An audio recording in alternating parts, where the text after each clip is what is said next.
Good evening, everyone. Patrick Brenner here, President and founder of the Southwest Public Policy Institute. Thanks for tuning in today for another episode of SPPI-TV. We're on episode 23. I know we've been a little absent for the last couple of weeks. I have been recovering from an illness, and hopefully it doesn't sound like that. But I'm pleased, very pleased, to be joined today for episode 23 that we have titled National Labs and National Security. Sam Ledoux is joining me today. Sam and I go way back. Sam is an educator and an activist, comes from Espanola, and has some great experience working as an analyst for the New Mexico State Legislature on the Senate side, working for Larry Hogan previously, the governor of Maryland, and then also Doug Ducey, the outgoing governor of the great state of Arizona and our neighbor here in New Mexico. But Sam, we're going to talk today about Los Alamos, which is a personal favorite talking point of mine. I went to Los Alamos High School. I was a graduate in 2010, 13 years ago. Oh my gosh. I think we missed our 10-year reunion, whatever. Does anybody do those anymore? Yeah. Well, I know that Los Alamos High School just unfortunately kicked the butts of the Espanola Sun Devils 35-0 the other day in Well, uh, in football.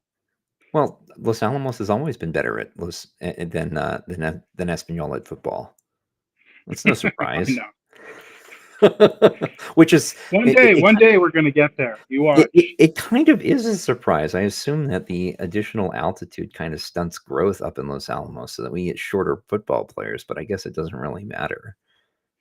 Sorry you guys lost. Better luck next time. um, but what we've got on the table today, Los Alamos National Lab. We just had the grandson of J. Robert Oppenheimer on our podcast, SPPI TV, a couple of weeks ago. That was really exciting, considering all the hullabaloo around the movie. It was a pleasure to have him on the show. Charles Oppenheimer, huge nuclear activist, huge into nuclear energy. We are too. We're hugely supportive of the nuclear energy industry.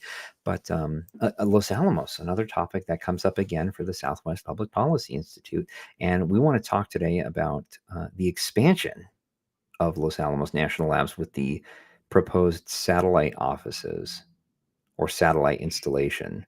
And there are two prime contenders, is my understanding, one being Santa Fe and the other being your personal favorite, Espanola. Do you want to talk about that?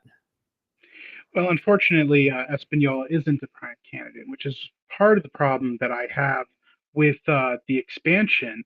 I think Rio Riba should be a prime candidate. Right now, according to the Santa Fe New Mexican, Bernalillo County and Santa Fe County are the two prime area spots. I know for a while there, the city of Santa Fe was talking about using the old College of Santa Fe and maybe using some of those campuses buildings to use it, but there was significant pushback against that. So they're currently looking for a place to put the satellite campus. And I think Rio Riba County in general has a lot of assets to it that would make it the prime candidate. First of all, the majority of the lab's workforce is in Rio Riba in northern Santa Fe County. This is due to the fact that Los Alamos has become prohibitively expensive to live in. And I think Santa Fe would probably be a bad candidate for the same reason. Santa Fe is prohibitively expensive to live in. I think the New Mexican reported a while back that the cheapest house in Santa Fe is going for around $600,000, which even on a lab salary is pretty expensive and prohibitively expensive for especially an entry level employee or even a low level engineer. So I think one, there's a bunch of land in Rio Riba County that could be used to build a secure facility. That we have a lot of remote regions. A lot of the land is currently, um, it's at a fair price considering the region. And there's also plenty of places to expand for affordable housing that you don't see in Santa Fe County. And I think Bernalillo, the problem with Bernalillo is that it's so far away from main campus that, you know, doing some of the collaborative projects with the folks on the Hill may be really difficult. Well, I think that part of the problem that we're not considering here is that Los Alamos, the site selection for the original Manhattan project, they specifically went to Los Alamos because of their ability to control inflow of lab personnel. It was um, easy to restrict access because of the geographic makeup. I mean, you've got the mesa that kind of looks like a hand with the caldera making up the palm section, but you've got all of these fingers, the mesas, and there was only one way into and out of Los Alamos. But because of the actual geographic makeup of the locale, you just don't have enough places to put houses. I mean, and that's part of the Absolutely. problem in Los Alamos, and that's what makes the housing up there so prohibitively expensive. It's just the lack of supply and the permanent lack of supply. You'll never be able to build more houses up there, and that's by design. So when you're Yeah, considering and all, satellite you office, know, Santa Fe though, that's just Santa Fe. Santa Fe's always been expensive. So yeah. you make some really valid points. Entry level workers cannot afford to live in Santa Fe. I agree with you. So what's the Bernalillo County is too far away. What's the alternative? And the smart alternative is Espanola. It is, and so many of the workforce already lives there. It would just make sense to build the satellite office there. And then you and I were talking over the phone before we scheduled this interview about the security concerns. Let's talk about that really quick.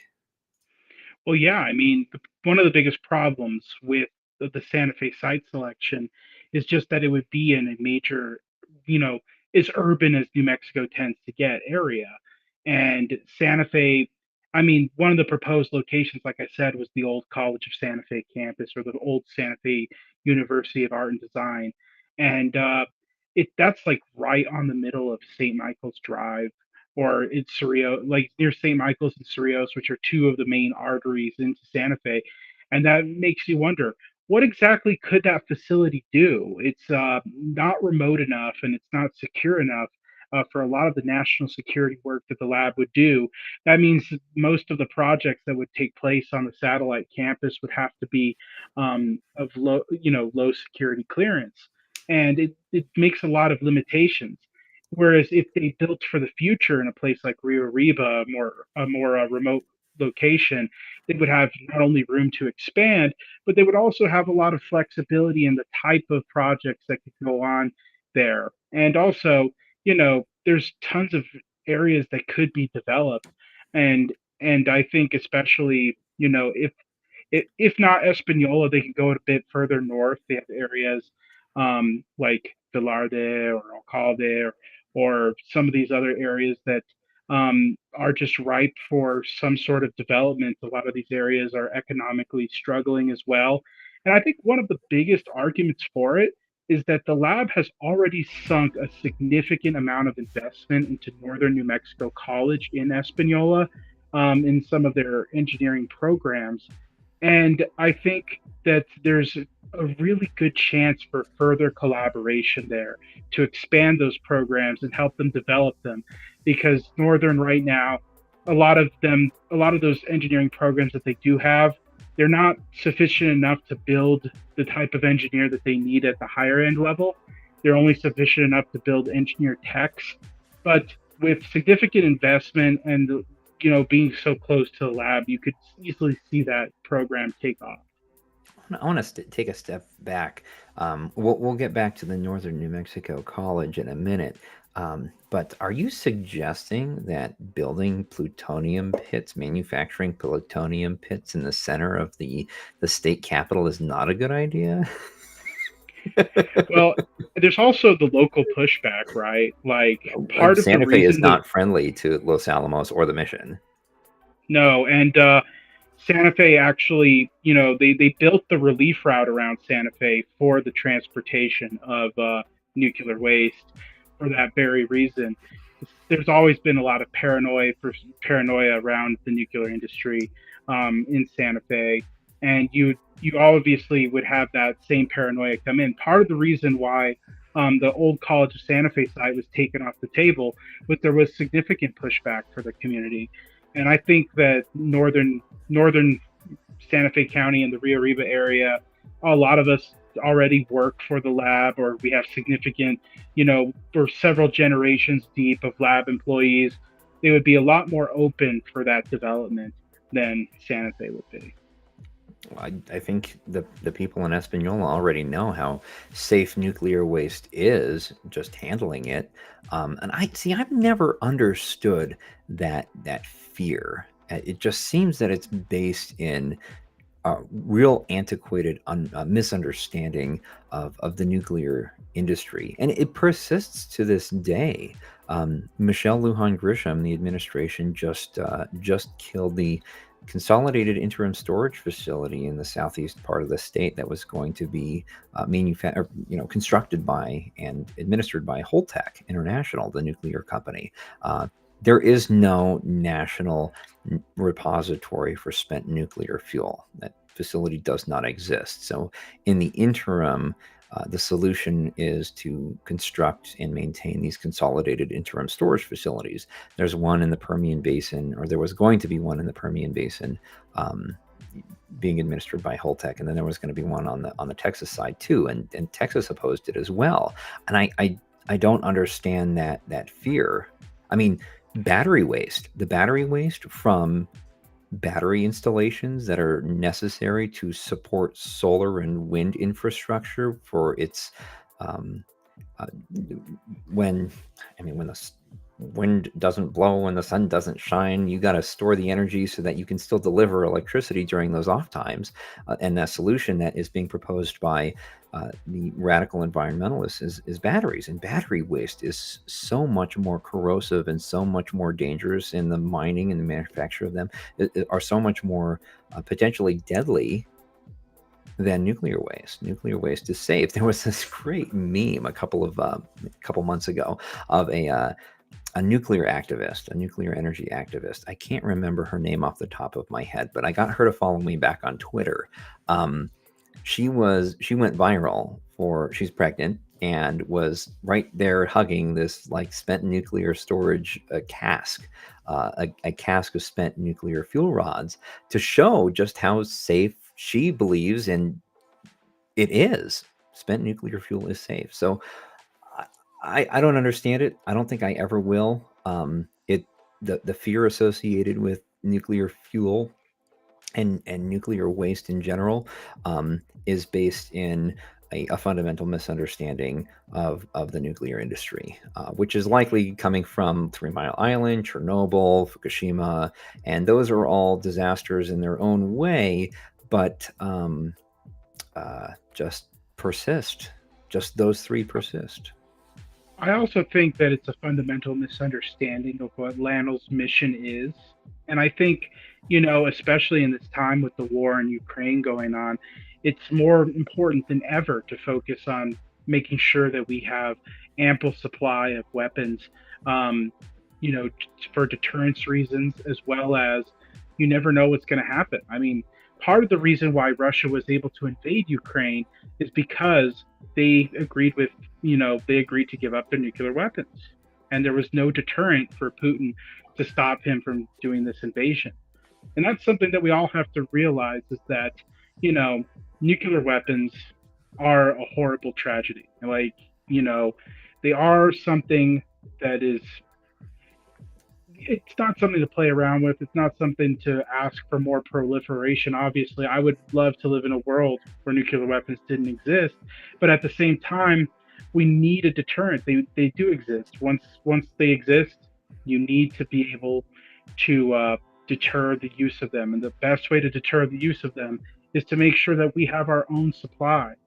And obviously, we're not in a world where we're going to we're not in a world where we can ignore the fact that more and more countries are going to have access to nuclear weapons as time goes on. And we need to be able to keep up with our own stockpile. And that's going to make the lab's mission more and more important as time goes on. That's part of the reason for, this campus being opened, is because there may come a time where we need to replenish our supply quicker, and to make sure that we have a better handle of the advancements on these weapons. I'm glad you said all of that so that I didn't have to. I want to reiterate for our listeners that the Southwest Public Policy Institute does not take a position on the United States' nuclear energy, or I'm sorry, nuclear weapons policy. We have a little too much to handle just focusing on the economic issues that are facing the American Southwest. So please feel free to keep plugging that, but I'm not going to comment. Let's take a look at Espanola and the makeup of Espanola, and how a project like a satellite campus for LANL would change Espanola for the better. Who is the prime employer in Espanola today? Los Alamos National Laboratory. Oh. Well, that's the prime employer for the region. Right. But in the city itself, it would be the Espanola Public Schools and Northern New Mexico College. So creating a satellite campus for LANL in Espanola, or nearby Espanola, would be significantly diversifying the economic makeup of the city. Oh yes, and it would also attract, since most of the current employees in Espanola for the lab don't work in the weapons or engineering themselves. Most of them do other jobs such as administrative work, or typical like facilities or maintenance and stuff like that. Adding those people who will move to Espanola just to work at the facility will greatly diversify Espanola's workforce, which would mean, new jobs for people who don't work at the lab, because there'll be people who will need, new houses. There will be people who need, significant investments in just getting them set up in the region. And that'll bring tons of new jobs, tons of new money into the region. And Rio Arriba County is a county that desperately needs it. It's one of the poorest counties in the nation. And there's been a significant push for LANL, because the state recently put a tax on LANL.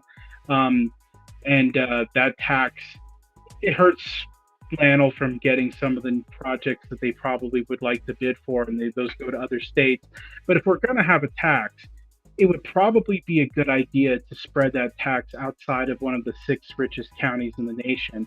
And obviously, finding a way to do that under the current tax system would be very difficult. I know that State Representative Joseph Sanchez has been pushing for that. But if a satellite campus was set up at Rio Arriba, there would be some of those tax dollars coming in to Rio Arriba County itself, which could, help diversify and help get some economic development going in the Espanola Valley region.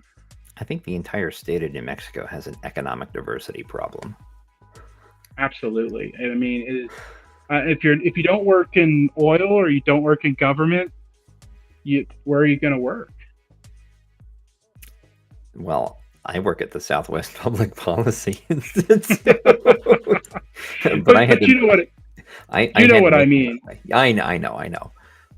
Ladies and gentlemen, you're listening to SPPI-TV episode 23, National Labs and National Security. I am here today with Sam Ledoux. Sam Ledoux is an educator and an activist. He's been involved in a number of gubernatorial campaigns, and then also within the office themselves, Larry Hogan, Doug Ducey most recently, and then was also previously serving with the New Mexico Senate as a legislative analyst. Sam and I go way back. I don't actually remember how we met. I think we met when you were running for office in Los Alamos County. Oh, that's right. Oh, that was hard. That was when Los Alamos was considering the small modular reactors for the utility department as a way to to supplement their electricity generation. That was when was that? That was 2016. I was running for Los Alamos County Council. That was an eye-opening experience. I'm glad I did it, and I wouldn't do it again. Yeah, I could, running for office is definitely not for everybody. No, it is not. No, it is not. And I wish the best of luck to anyone that decides to throw their hat in the ring. Wink, wink. We definitely need some good people running. Yes, But we do. you know, part of the problem that I have right now is that a lot of Rio Arriba County's leaders are not fighting for stuff like this. There needs to be, uh, like, to me, it's kind of mind-boggling, right? Like, Los Why is Alamos is that? out there. Why do you think they're not fighting for projects like this? Honestly, I don't know. I mean, I know that the city has a lot of drama going on, and there's a lot of, you know, mess at City Hall that's preventing them from doing anything. They basically frozen themselves on any project. But the county, I really don't have an explanation for that. I feel like it's a huge wasted opportunity. Santa Fe's out there kind of fighting with themselves. They obviously want this campus really, really badly, but they also have political problems that make it difficult for them to express that. Bernalillo County isn't really fighting for it that hard, but they are putting a bid in for it. I have no idea why Rio Arriba isn't stepping up to the plate and saying, hey, you know, we need something like this, and we would be willing to work with you to make it happen. And it seems that there are already so many other just natural benefits of selecting Rio Arriba County. The existing workforce is already there. The proximity to the base campus is already there. There are so many natural benefits to selecting Rio Arriba for the satellite campus. I think It's part of it is that us rural counties, we sometimes get into a situation where we don't think anything's ever going to happen here, and we let some of the urban counties kind of walk all over us. And that's been a significant problem in New Mexico's history itself. There are so many projects that have gone to Santa Fe that would have fit so much more naturally, I believe, up here in the north. But unfortunately, you have a lot of political problems here in the north. There's lots of issues of, alleged corruption. There's lots of issues of just incompetence and just not. There's no long-term plan for a lot of the counties in the more rural areas, which is something that the state and public policy leaders have to come together and figure out because Espanola was one of the only cities in northern New Mexico that actually lost population according to the census in this region. Like, Santa Fe increased in population, Santa Fe County increased in population, in Los Alamos increased in population. Espanola declined a couple hundred people, and there's really no explanation for it other than the fact that, houses have not been built here, and affordable housing could easily be a project that the city and the county could work together on. I mean, even for the existing lab, I mean, right now you have some people, and your mother actually pointed this out to me the other day. You have a lot of people who are commuting from Albuquerque all the way to Los Alamos because they can't find affordable housing anywhere near the hill. I had a friend living here in Rio Rancho, and he was in a real specialized field, but would commute all the way from Rio Rancho up to Los Alamos. He wasn't obligated to commute every day, but that's still a long drive. That's 90 minutes one way. That's a lot of fuel. Yeah. And it's not only a lot of fuel, but it's just a lot of, imagine how much productivity was lost or how tired they would be coming into work. There's a lot of hidden costs to all this commuting that's going on. And we're a rural state, so there's obviously always going to be some commutes, but minimizing that by, establishing affordable housing in a place like Rio Arriba County or establishing, one of the campus facilities. If they move the campus, if they had the second campus in Rio Arriba County, so many people already work here, that are from here, work at the lab that are from here. They could find ways to reduce that commute by having them work out of that campus instead. I'm so And with glad that you brought up affordable housing. I want to touch on this really quick. In your experience from your advocacy and activism and education work that you've done in the past, what's the deal with the opposition to affordable housing? Why is that such a dirty word? I think that there's that much opposition to it. A lot of it is finding land in ways that aren't compromised by things like land grants or Native American landlock, reservation landlocking. There's also a situation where a lot of areas, like here in Espanola, people feel that their land is worth a lot more than it's listed for, and finding ways to, you know, make deals so that some of this can be resolved is difficult. And it has a lot of difficult conversations, and it's going to take people who are willing to bring people to the table. And I think that a lot of people aren't really opposed to it here, except for the fact that some people feel that maybe some of the resources will be taxed, just by having so many people in the area. Like, for instance, Espanola is a town of 10,000 people, but because of the lab in Santa Fe and because so many people work in those two regions, about 80,000 people drive through Espanola every day. And that means 10,000 people are paying for a road for over 80,000 people driving through the region. And that's part of the reason why I think, something like this would not only increase that tax base, but it would incentivize people to build more housing. I mean, if you drive around Espanola, or if you even look on Zillow, and you look at the houses that are available, you will be hard pressed to find a house that was built without a 19 in front of it. There's almost no houses that you can find that were built in the 21st century. Wow. Wow, that's not good. It is not good. I mean, that a lot of the development was in the 50s and 60s. And if you go through and you look on Zillow and you look in the region and you just look at all the houses, you're going to have a hard time finding anything built in the 2000s.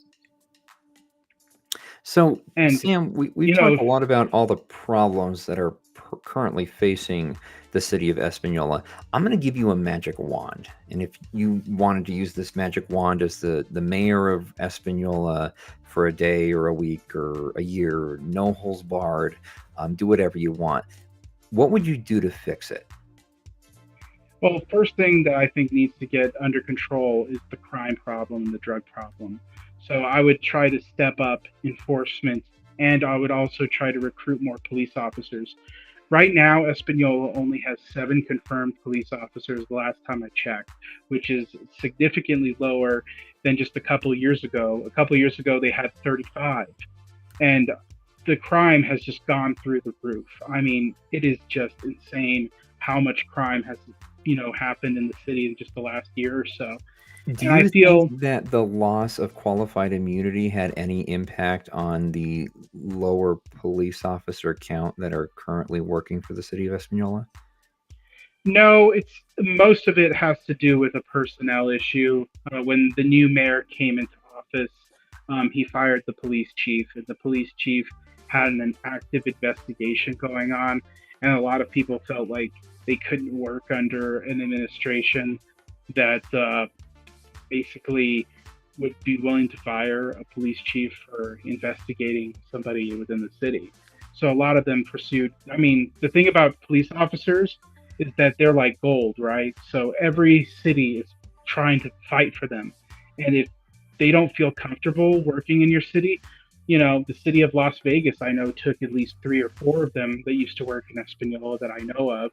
I know that APD took a lot, Santa Fe took a lot. Like, there's plenty of places for them to go. So if they don't feel like they're valued, they're not going to stick in the city. That's just how it goes. Okay. And I think the city has to do a better job of reassuring these police officers that they have their back and that they're going to be able to do their job. Okay. Got it. So you're going to tackle crime, and you're going to tackle it with increased enforcement and treating the police better. All right. What else on your to-do list of your magic wand waving? I think that the city needs to go and reach out to the to the Drug Enforcement Agency and step up enforcement in the area. There's just been so much fentanyl that have been running through the streets of Espanola. And every now and then they make a huge bust. But I mean, Espanola is a town of 10,000 people. Maybe busting somebody with 40,000 fentanyl pills should be a wake up call to the DEA that there's significant operations going on here. And it's a whole New Mexico problem. It's not just a Rio Arriba problem anymore. For a long time, Rio Arriba had this stigma of having the highest overdose rate in the country and one of the largest problems with heroin and the heroin opioid epidemic, but it's spread to the entire state.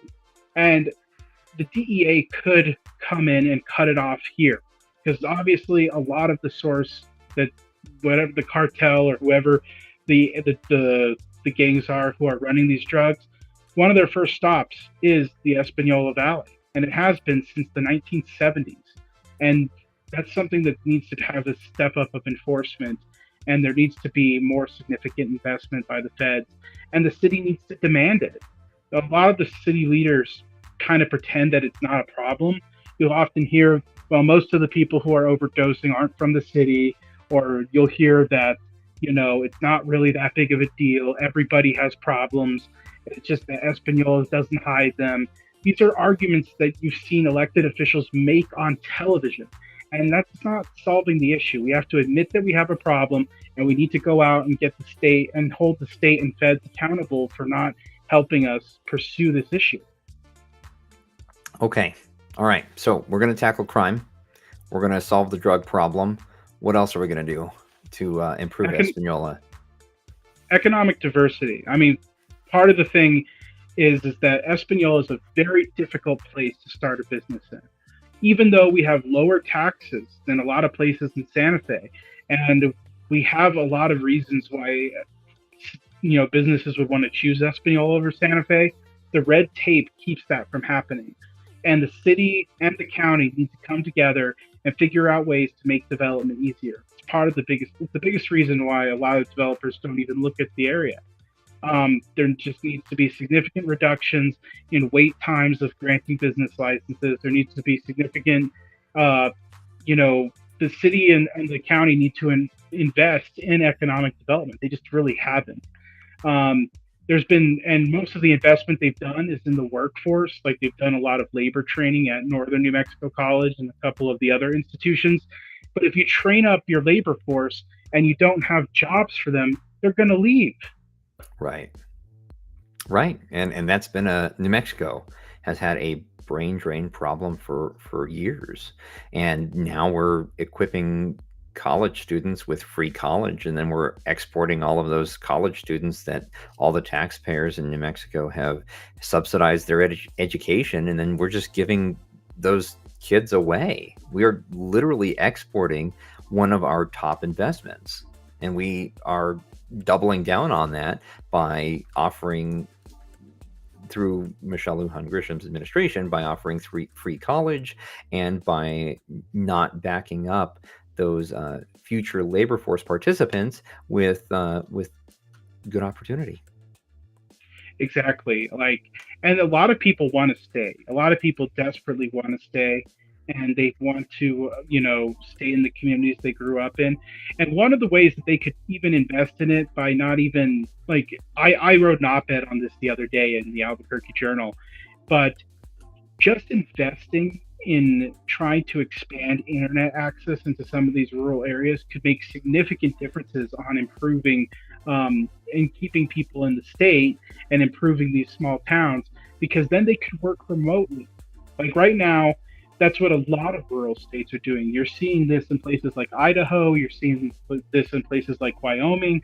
A lot of these areas are focusing on, wow, some people really do love rural areas. They love living in them. They love the small town. They love the privacy, but they also need a way to make money. And the only way to do that currently in a, sufficient manner, if you're not into agriculture or you're not into, that type of employment, is through remote work. But New Mexico has significantly always been behind even other rural states in internet infrastructure. and that's something that they need to catch up on. And I think one of the easiest ways to do that is to expand 5G.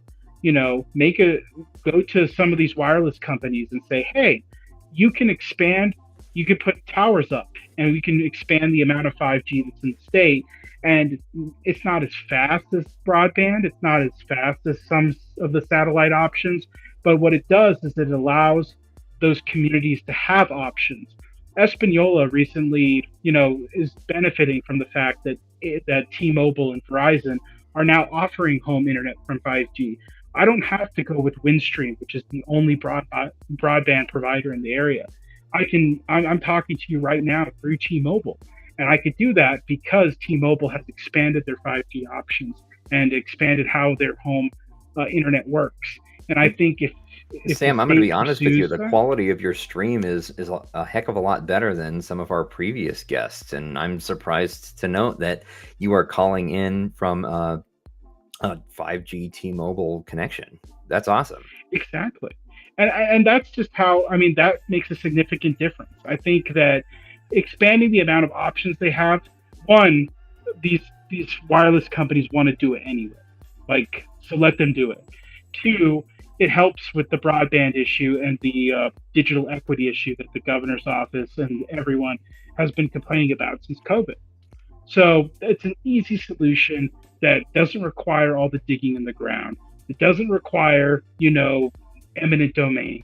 And it's a way to provide some diversification there to help some of the rural areas. Embrace the airwaves. Okay, Exactly. I'm game.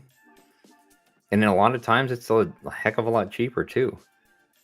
Oh yeah, like T-Mobile's home. I don't want to, I don't want to hawk for T-Mobile or anything, but it's only $50 a month if you add on a line.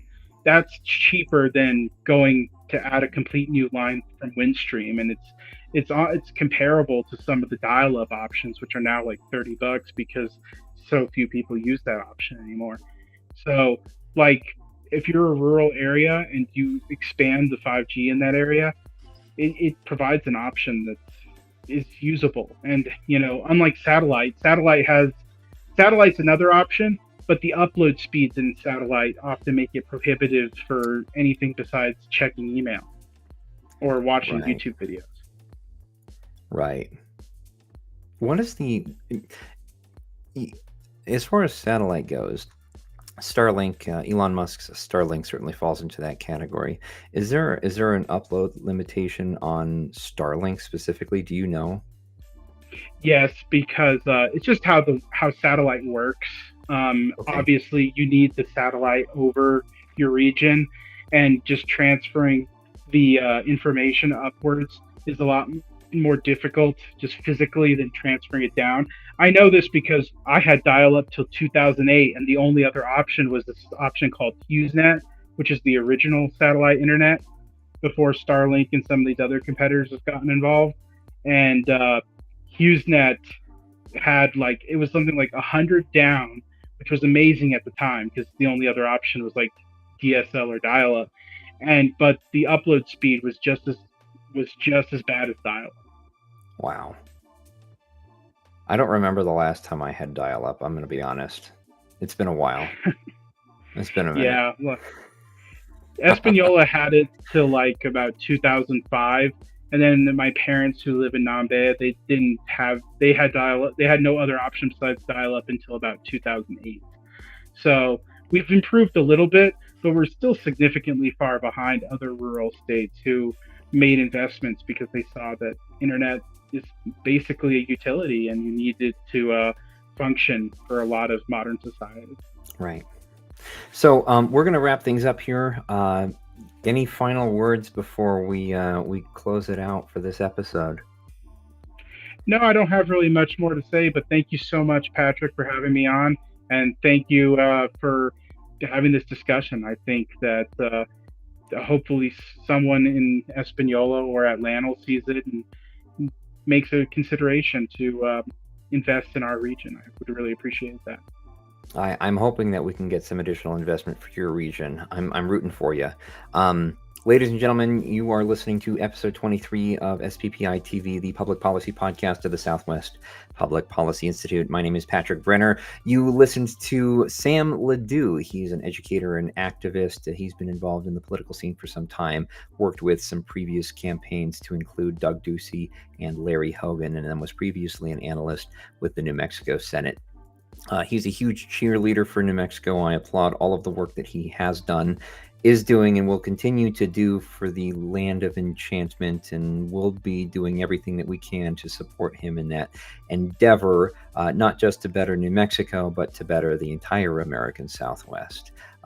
You can tune in to future episodes of SPPI TV. Generally, we live stream every Friday at about 1 p.m. Mountain Time, and you can find out more about the Institute at southwestpolicy.com. Ladies and gentlemen, Patrick Brenner signing off. I will see you next time.